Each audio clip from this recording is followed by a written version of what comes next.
Olá, gente, tudo bem? E aí, como é que estamos? Ah, não se assustem, sou eu mesmo, tá? De novo aqui, professor JJ, só que agora para nossa aula de história aí do quinto ano, tá bom? Olha, deixa eu dizer uma coisinha para vocês. Vocês estão me vendo assim, desse jeito aqui, tá? Em pleno mês de julho, mas não é doideira não, é porque em junho a gente também estica para julho. E como a gente está numa pandemia, a gente não comemorou, as escolas não tiveram aquela festa junina que tem todo ano, com aquelas comidas típicas, aquelas coisas gostosas. Aí eu disse, não, vamos lá, vou pelo menos entrar no clima com os meus alunos do quinto ano para que a gente possa realmente, tá, festejar. Vocês daí, eu daqui, mesmo virtualmente, tá bom? Então, não vou olhar só pro meu chapéu, não. Vamos para a nossa aula de história de hoje? Hoje a gente tem um assunto bem interessante. Detalhe, perdeu a aula por algum motivo, faltou conexão, problema na TV, então pede um link lá ao seu professor para você assistir a hora que você quiser. Só não pode deixar de assistir as aulas do professor JJ, tá bom? E aí, qualquer coisa, procura lá seu professor. Lembrando que nós estamos ainda às vésperas de entrar de férias, então me acompanha, vamos lá. Olha só, tema da nossa aula de hoje. Evolução histórica do Piauí, conflitos sociais e políticos. Está vendo aquele mapa ali? Ali não é o estômago não, gente. Ali é um mapa do nosso estado. É o mapa do nosso estado. E aqui tem algumas cidades bem próximas.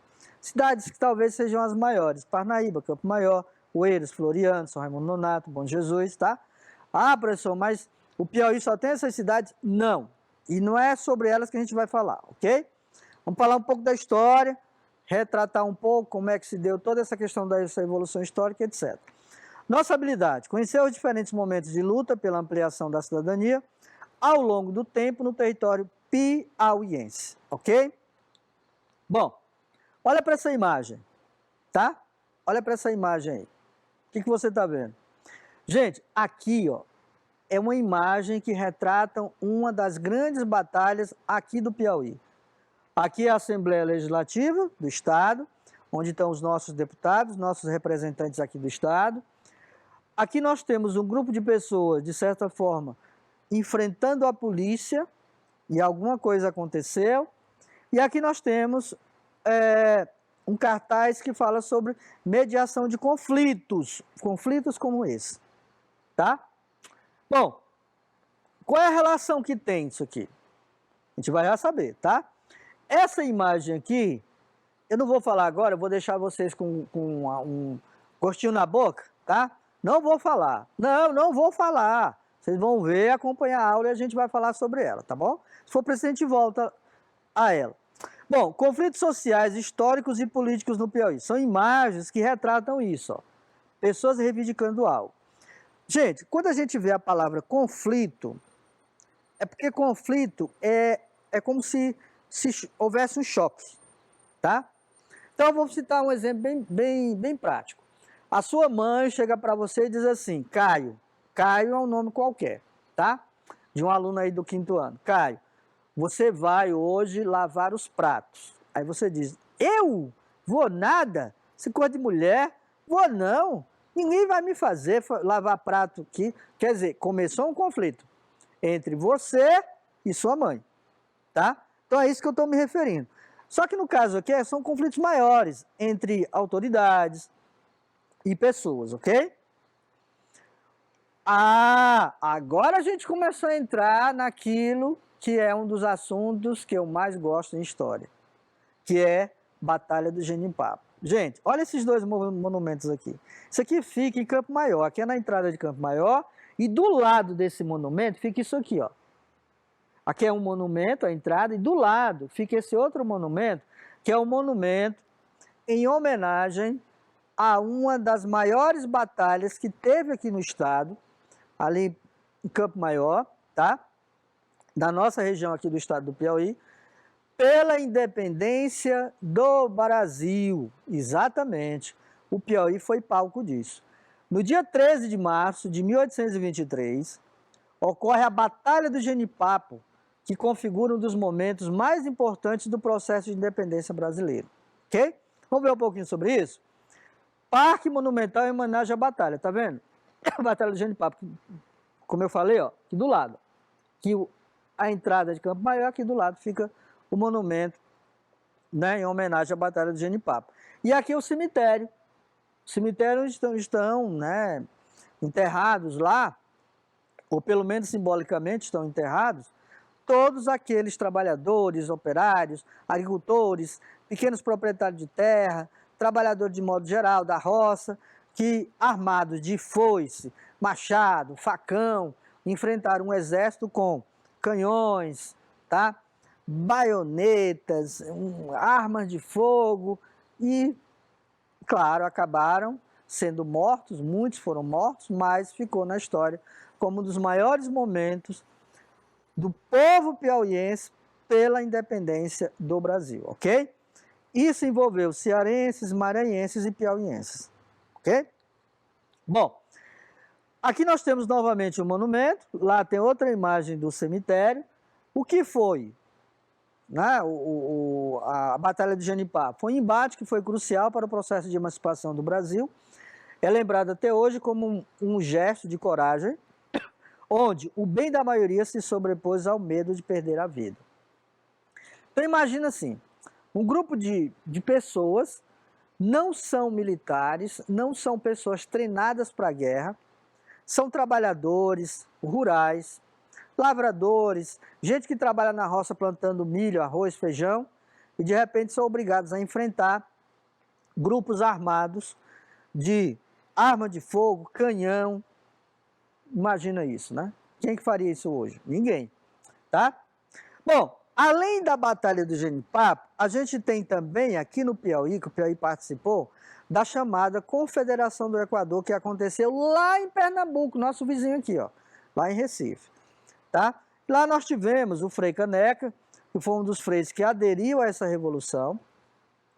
Foi uma espécie né, de conflito em que o povo pernambucano, junto com boa parte do povo nordestino, não aceitava as condições impostas pelos, né, grandes lá de Portugal da época, no caso Dom João, e aí começou todo esse chafurdo lá que a gente fala, né, que se deu o nome Confederação do Equador. Foi um movimento revolucionário de caráter republicano e separatista, que eclodiu no dia 2 de junho de 1824, em Pernambuco, se alastrando para outras províncias do Nordeste do Brasil. Gente, a história do Brasil, ela é repleta de conflitos, tá? E uma outra que a gente tem, exatamente, que a gente vai ver a balaiada, mas eu queria ver com vocês, ó. Bem aqui, ó. Aqui está o Frei Caneca, certo? E aqui é uma junta. O que é uma junta? É um grupo de pessoas que a gente chama de assembleia se reunindo para discutir os termos de como seria esse conflito, né? Como se deu esse conflito. Representou a principal reação contra a tendência, ou seja, a Confederação do Equador, a tendência monarquista e política centralizadora do governo de Dom Pedro I, 1822-1831, tá? Só lembrando que nós estávamos em processo de luta pela independência, então quando surgiu um movimento aqui, como a Batalha de Genipapo, pipocava um outro lá, como a Confederação do Equador, e pipocava um outro, que foi a balaiada, tá? E esse nome é bem peculiar, ele tem uma origem para isso, tá? Tá vendo esses homens aqui, ó? Isso aqui a gente chama de balaio, certo? Eu vi muito isso, porque eu fui colocado, eu quando nasci, eu nasci de parteira, e aí eu fui colocado dentro de um balaio. Os balaios eram feitos, tipo assim, de palha de coco babaçu, certo? E aí, quando a gente nascia, era feito tipo uma caminha ali e colocava a gente dentro do balaio. Lembra de Moisés? Moisés também foi colocado dentro do balaio, só que deram o nome de Moisés, né? Deram o nome de Moisés, daí o nome dele, Moisés, que é retirado das águas. Mas aqui você tem, ó, balaio, por quê? Porque foram homens que entraram nesse conflito, a maior parte que lidava com balaios. Esses balaios eram usados para carregar peixes, porque boa parte desses homens que entraram em conflito na balaiada, que a gente chama revolta balaiada, eles eram pescadores, tá? Então, o que foi balaiada? É o nome pelo qual ficou conhecida a importante revolta que se deu no Maranhão e Piauí, então, em dois estados, no século XIX, é mais um capítulo das convulsões sociais e políticas que atingiram o Brasil no turbulento momento que vai da independência do Brasil à proclamação da República. Gente, aqui no Brasil, nessa época, foi um charfudo de conflito. Teve conflito no Nordeste, teve conflito no Rio Grande do Sul, teve conflito no Rio de Janeiro, em São Paulo, e aqui no Nordeste espalhou, como um rastinho de pobre, esses conflitos que exatamente tinham o objetivo o quê? De lutar por melhores condições de vida e também lutar pela independência do Brasil. E isso acabou culminando com a proclamação da independência, em 1822, mas também com a proclamação da República em 1889, tá? Lá no dia 15 de novembro, quando é feriado lá, que a gente comemora, a proclamação da República, ok? Então, o que nós temos hoje, se hoje nós somos uma república independente e democrática, a gente tem que também agradecer a esse pessoal, certo? Que virou Marte, morreu para que nós estivéssemos aqui hoje. Bem? Isso é história. Bom, olha para essas 3 imagens. Aqui são matérias de jornais, tá? Vamos ler a primeira. Ministério Público investiga denúncias de grilagem de terras no sul do Piauí. Ok? Segundo o promotor Maurício Gomes, o Ministério Público e o Instituto de Terras do Piauí, INTERP, estão realizando um trabalho para combater a grilagem. Gente, grilagem, o nome grilagem, se dá ao tipo de pessoa, né? É a forma que a pessoa encontra de se apropriar de alguma coisa, sobretudo terras do governo, e depois dizer que é dele, que é dela. Então, é assim. Digamos que o Brasil é muito grande, extensão de terras. Tem locais que essas terras que não têm dono, não têm titularidade, se não tem titularidade, não pertence a ninguém, pertence a quem? Ao governo. Ou ao governo federal, ou ao governo estadual, ou à prefeitura local. O que eles fazem? Eles entram nessas terras, grandes extensões de terras, se apropriam dela, passam-se anos e depois eles dizem que é dele. Isso que a gente chama de grilagem. Ok? Bom, Piauí conta com 102 áreas de conflito socioambiental. Conflitos por terras no Piauí põem em risco centenas de famílias. A Comissão Pastoral da Terra, CPT, no Piauí cita que grandes empresários já chegaram a envenenar águas e terras para expulsar famílias de áreas. Então, para você ver como a geografia e a história elas são muito, muito conectas, né? Porque em geografia a gente vê, por exemplo, a regularização fundiária. Aqui a gente está vendo conflitos provocados pelas posses de terra. Pessoas que lutam, porque terra é riqueza. Vamos ver outro? Nota pública. Os conflitos no campus não param no sul do Piauí. CPT Piauí lança nota pública de mais um conflito no Cerrado piauiense. O isolamento social das famílias no território não distancia o perigo e a violência que existe no campo. Então é assim, essas pessoas que a gente chama de grilheiros entram nas terras, se ocupam daquelas terras, geralmente terras que pertencem ao governo. Aí outras pessoas precisando morar, plantar para poder colher e sobreviver, invadem aquelas terras. Aí começam com os conflitos. Quem é que vai intervir nisso? As autoridades. Governo, prefeitura, se for na cidade, certo? Ministério Público, que faz essa intermediação política. Então, o que eu estou mostrando para vocês são casos reais, são notícias reais, ok? Bom, eu quero mostrar para vocês, quando a gente fala em conflito, historicamente, aqui no Piauí, nós temos um dos maiores conflitos pela posse de terra entre o Ceará e Piauí, tá? Olha aqui comigo. Quando você chega na divisa do Ceará, tem uma placa, do Ceará com o Piauí, tem uma placa bem grande dizendo assim, divisa do Ceará com o estado do Piauí, tá? Então, tem a placa, se você passa para o outro lado, você já está no Ceará. Se você vem para cá, você ainda está no estado do Piauí. Só que o que acontece? Há uma briga muito grande porque uma parte, olha para cá, ó, tá? Aqui, ó, que é o Ceará, tá? O estado do Ceará. Essa parte aqui, ó, que está em cinza, o Piauí vem reivindicando para ele.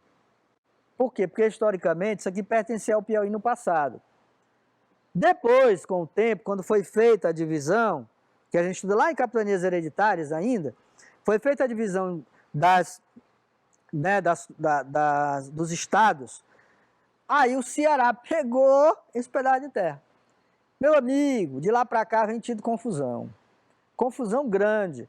E aqui provocou-se um conflito grande, porque pessoas moram aqui nesse local, e as pessoas agora estão assim, bom, se o Piauí se apropriar disso aqui, eu vou deixar de ser cearense e vou agora passar a ser piauiense. Se o Ceará continuar, eu vou continuar sendo cearense. Então criou-se essa confusão, né? Criou-se essa confusão que foi parar na justiça. E até hoje não se resolveu ainda.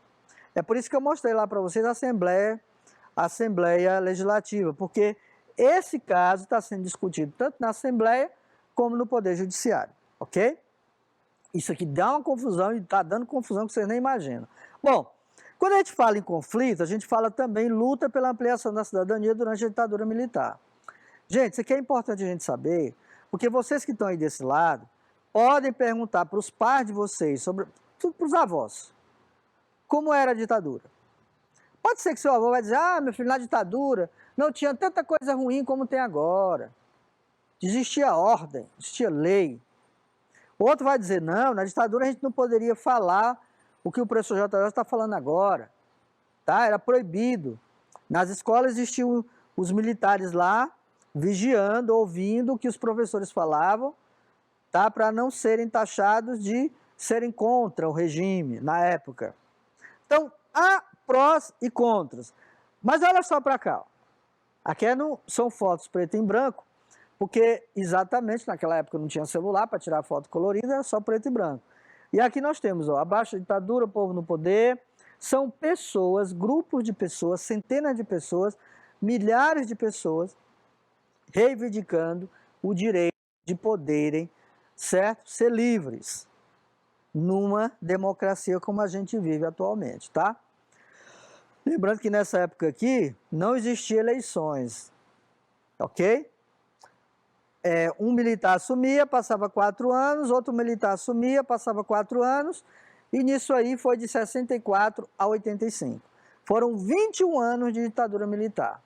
Então, o que eu estou falando para vocês aqui agora, se fosse na época da ditadura, eu seria imediatamente preso, talvez até torturado.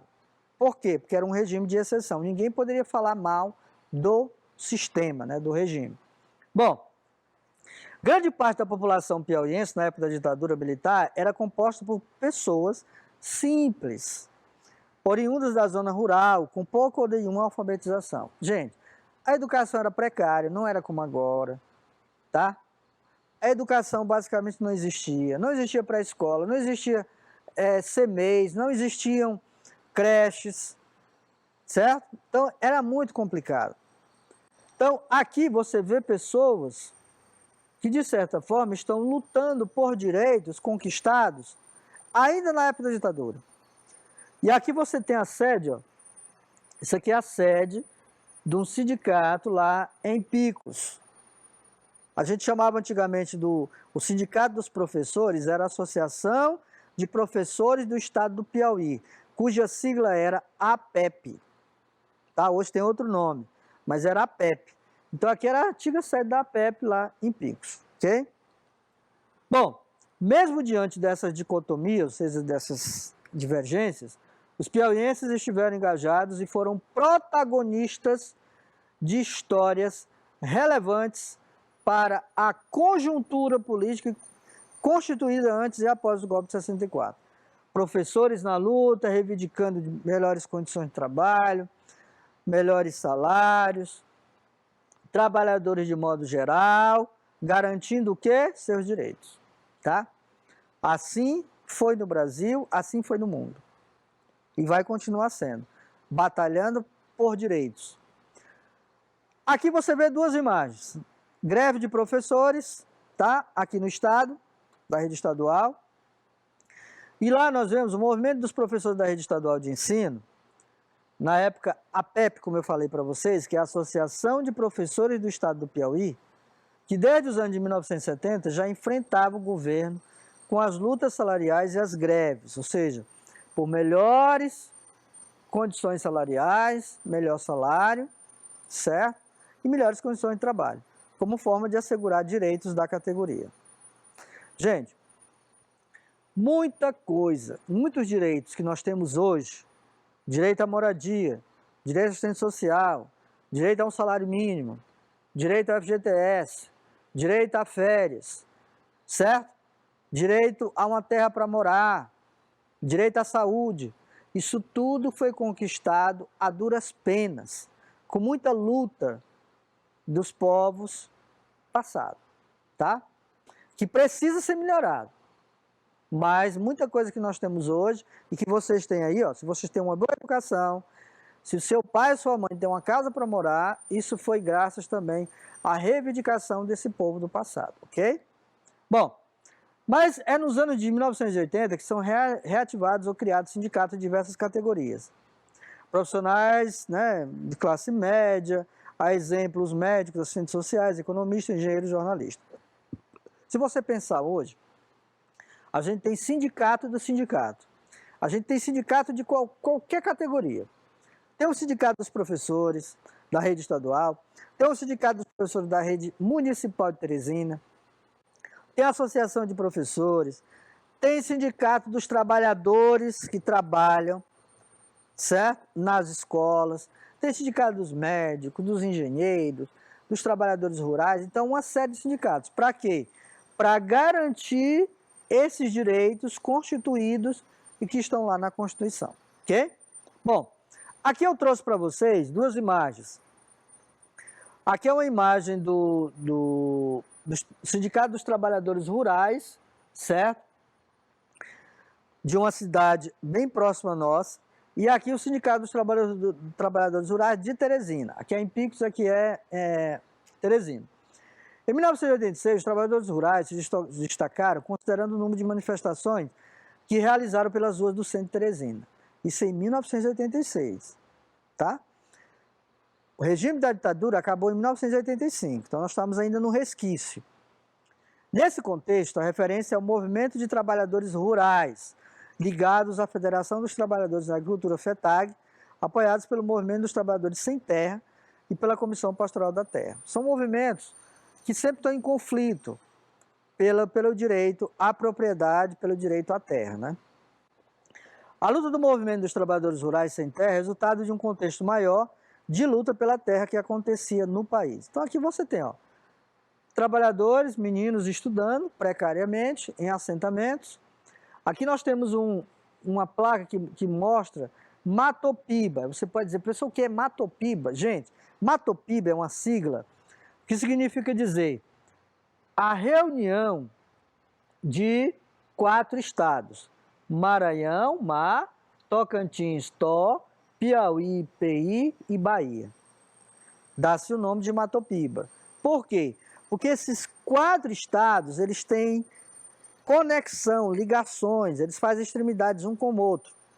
Então tem regiões, geralmente, entre um estado e outro, nessas regiões, como eu falei lá do Ceará, são as chamadas regiões de conflito, ok? Mas o Matopiba hoje se tornou uma das regiões do Cerrado mais produtoras do Brasil. Lá se produz uva, se produz mel, se produz soja, arroz, milho, até para exportação, certo? Mas precisamos ainda melhorar, porque nós ainda temos pessoas sem terra para morar, sem terra para cultivar.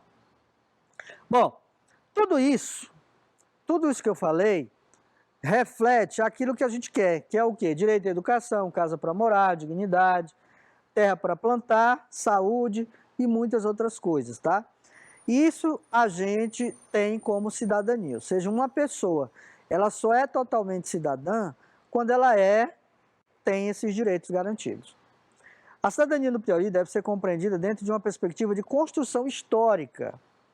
Então não dá para você entender assim de um dia para o outro, você tem que estudar a história, para você entender o que foi que aconteceu no passado, para o que deu origem, o que é hoje. Seu desenvolvimento ocorreu em certa medida, ainda vem ocorrendo, através de um processo de lutas sociais intensas. Ainda hoje nós temos grupos, sindicatos, associações de pessoas, grupos organizados que ainda lutam pela garantia da sua cidadania, ok? Bom, gente, nós temos a nossa atividade, e ainda no clima aí de festa julina, mas junina, certo? Porque julho ainda, você ainda tem essas festividades, tá? E também, vocês estão em casa, em época de pandemia, eu estou aqui caracterizado, bonitão, certo? Mas é só para a gente lembrar que vai passar e vai acontecer um dia aí, mais breve possível, que a gente vai se encontrar para fazer as nossas festas juninas, para comer as nossas comidas juninas, para participar daquelas quadrilhas que eu adorava e que gosto muito e que a gente vai se divertir ainda muito. Vai voltar, tá? Então, aguenta mais um pouquinho, vacina tá aí, tá chegando, daqui a pouco a gente volta. Mas, enquanto isso, tem 2 desafios, tá? 2 desafios. O desafio 1, você vai ler o texto da página 85 do seu livro de História, 85 e 86. Então, para você responder as questões 1 e 2, você precisa ler os textos da página 85 e 86. Depois de responder as questões 1 e 2. Depois, atividade 2, desafio 2. Lê o texto da página 87 e responda as questões 1 e 3 que estão na mesma página. Então, coisinha fácil, vocês tiram de letra, ok? Faz de conta que essas atividades é uma quadrilha, aquelas quadrilhas que a gente dançava, e que você vai dançar em cima delas, fazendo atividade aí, de boa, tranquilo, sem nenhuma dificuldade.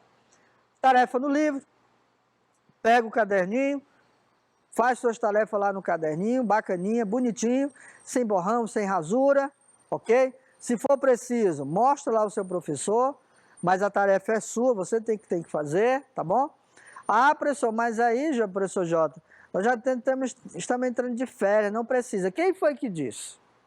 Tá? Quem foi que disse? Precisa sim. A gente só aprende assim, fazendo as atividades.